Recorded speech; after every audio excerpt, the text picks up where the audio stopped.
Imagine three twins who look exactly the same, but one is skinny, one is average, and one is muscular.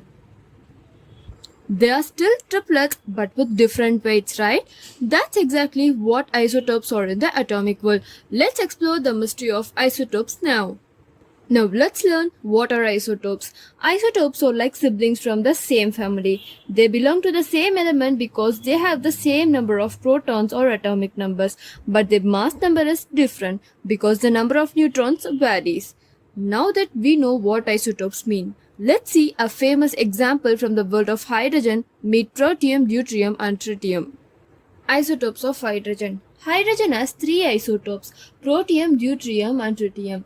Protium, the most common, has no neutrons.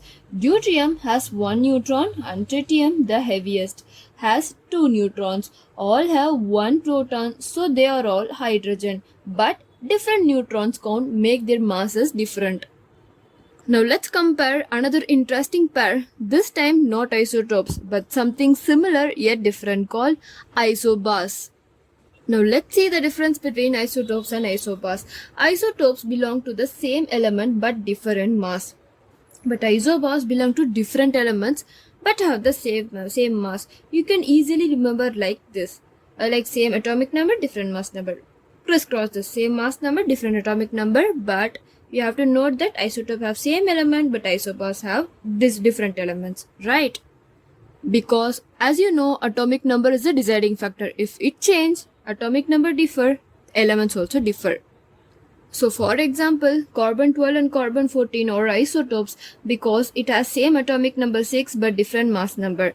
And if you see isobars belong to different elements but have the same mass. For example, calcium 40 and argon 40 have are isobars because these two elements have same mass number but their atomic number differs.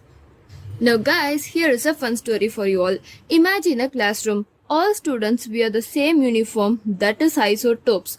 Same school, that is element, but some carry light bags, some heavy, so different neutrons.